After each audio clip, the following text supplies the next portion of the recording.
drejtësi. E shbet në drejtësi avokat, po puna është këtu tani. Nga mesazhet që kanë ardhur këto ditë, se kanë qenë disa 4 ambasada në mos gaboj. Kanë qenë mesazhet që erdhën nga ambasadat. Gjermane, nga ambasadat, thash mos thënë na erdhën në pic. Po, tani ishin ditë intensive për qeverinë, ama vetë pranoj që kanë pas diskutime për këtë çështje. I bie që është 1-0 për qeverinë këtu tani. Ju si komentoni këto deklarata të opozitës që është frenuar procesi i integrimit? Ka diçka këtu apo një rast, një episod nuk mund të frenojë një proces? Shiko. Hartimi i një politike nuk kupton qeverisje. Dhe qeverisja ndodh jo vetëm në Shqipëri, por ndodh edhe në shtete të ndryshme. Shtetet të cilët ju cituat për ambasadat që kanë dalë në deklarat, nuk kuptojnë qëndrimet e shtetet e tyre për Shqipërinë në antarësim në Bashkimin Evropian. Unë ju garantoj juve, jemi në Bashkimin Sovjetik, besoj se duhet shumë vite akoma pas 2035 të shkojmë në Bashkimin Evropian. Dhe kam frikë mos të vim në Bashkimin Sovjetik që nuk do kemi mundësi të dalim më në Europë. Kjo është frika ime. Unë nuk kam frikë, nga se del një ambasador thot një deklaratë të qeverisë së tij që përfaqësohet nga një shtet i cili ka një qeveri të majtë apo të djathtë. Frika ime është akoma më e tmerrshme që nesër mos të mblidhen të gjithë ambasadorët dhe ministrëve të politikave të jashtme të Bashkimit Evropian dhe dalë me një vendimarrje dhe thënë Schengen, po, shqiptarët kalojnë përsëri nga ambasada. Tani faj nuk e ka opozita, nuk e ka Dulber, nuk e ka Gulseni, sepse Rama mbron ballukun. Nga drejtësia e tij.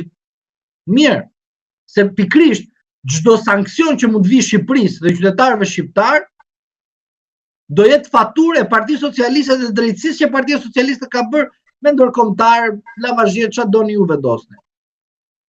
Ky është serioziteti që unë flas. Pastaj le të na thënë jo, qeni njëri, qeni tjetër, s'ka rëndësi. Puna e tyre le të thënë çfarë dojnë, po ato është që të kalojnë për ambasadën të marrin të aplikojnë për viza. Jo unë, apo ti. Sepse derisa s'do të dalim, s'kemi nevojë të dalim. Por ka qytetarë të cilët duan të dalin nga Shqipëria dhe janë edhe socialistë, çuditërisht, që janë edhe socialistë.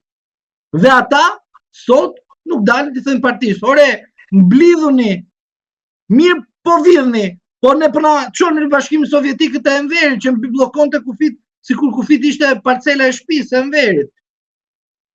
Prandaj ju them që mënyra se si duhet perceptuar reagimet e ambasadave, mund të qof larg, mund ta heqin vizat. Bëja. Se ju mendoni se nuk mund të bëhet kjo gjë? Në çdo moment mund ta bëj. Ju e dini që Gjermania ka vendosur në pikat e kalimit kufitar, ku ndërkohë lëvizja është e lirë midis Hollandës, mos gabojmë, edhe disa shteteve të tjera. Po, edhe disa shtete të tjera që kufizohet, mos gabojmë, me Francën, disa shtete të tjera që ka vendosur disa pika, të cilat thotë, shiko, ne e pranojmë lëvizjen e lirë, po ama ne kemi të drejtë për shkak se kemi autoritet kombëtar, të kërkojmë, shikojmë fal, kush po futet dhe kush po del nga kufiri jon. Duhet të kuptoni këtë gjë. Goditja e lindjes së mesme, që nuk kupton trazirat që do të ndodhin, tani e tutje, nuk kupton një Bashkim Evropian më konservator, jo më solidar, një Bashkim Evropian jo më të hapur, mirë, dhe një Bashkim Evropian i cili do të mendoj përsëri kufizimet. Mirë. Pra, ne tani në këtë situatë që jemi, nuk jemi në situatën gëzohemi sepse mbrojmë njërin i cili është i përfshirë nga drejtësia e vet i proceduar. Ne duhet të kuptojmë qartësi që këto mesazhe kanë cënuar interesin kombëtar apo jo? Po apo jo? Është shumë e thjeshtë kjo. Qytetarët socialistë që votojnë partinë edhe vdek Shqipëria dhe rroft partia, derisa nuk preken nga liberalizimi i vizave, thënë jo, mirë jemi akoma. Kur të prekin, pastaj thënë fajin e kanë të tjerë dhe jo Edi Rama. Kundërkohë faj e ka edhe Partia Socialiste, edhe antarët e Partisë Socialiste, që Edi Rama po cenon liberalizimin e vizave. Tani unë po shpik, inshallah të shpik, po nuk besoj se shpik, se kur të dalin dy kancelarit të mdhaja atje dhe thënë hajdeni këtu hajdeni. Mirë, rregullat i keni, mos them çfarë keni bërë. Ju e pat shumë mirë, e mbani mend ju kur kanë folur për Mogherini, ku është zonja Mogherini sot? E mbani mend ju kur kanë folur për zonjën Kos që na vinte këtu na përgëzonte. Ne përshkrim europianizimi i Shqipërisë, Shqipëria përpara. Çfarë kanë thënë asaj vendi vet? Që ti je agente, çfarë kanë thënë? Spiune kanë thënë, çfarë kanë thënë? Kishin para pak ditë, po ka pas akuzat brendshme në gaboj. Besoj se një figurë e tillë. Po prit më të hapen dosjet, se nuk e bën Belgjika, nuk e bën prit të hapen dosjet në Belgjik. Dhe mbajmë mend po nuk u shkarkun shumica e Komisionit Evropian nga dosjet e Belgjikës.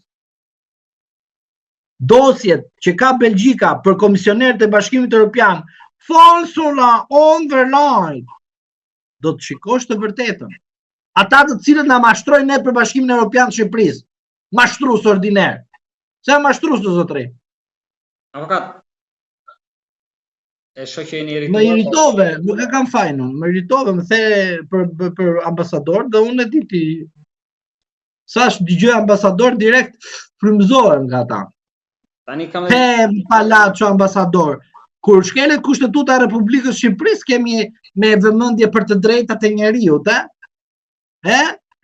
minoritetet, diskriminimi. Kur nuk jepet imunitetit, deklarat atë dhe i qepim gojën edhe lajmi i fundit, Kështu ky është ata janë ambasadorët, e kupton?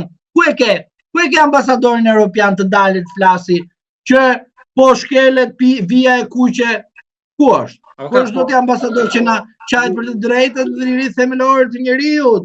Dhe shkelet e drejta kushtetuese e qytetarëve shqiptar dhe mbrojt një politikan e Partisë Socialiste. Ku është zoti ambasador? Ku jeni? Ku jeni? Nga vjen ky? Nga Italia vjen edhe ky? Italian. Avokat, ju dini që ambasadorët edhe janë të akredituar pranë qeverisë. Domethënë që ata nuk është të dalin kundër qeverisë, janë për të bashkëpunuar këtu. Të mua e thua ti apo ata të cilët vdesin për ambasadorët edhe për Shtetet e Bashkuara të Amerikës dhe të Europës edhe për ambasadorët të tjerë. Ka qytetarë që vdesin për këto ambasada, jo unë.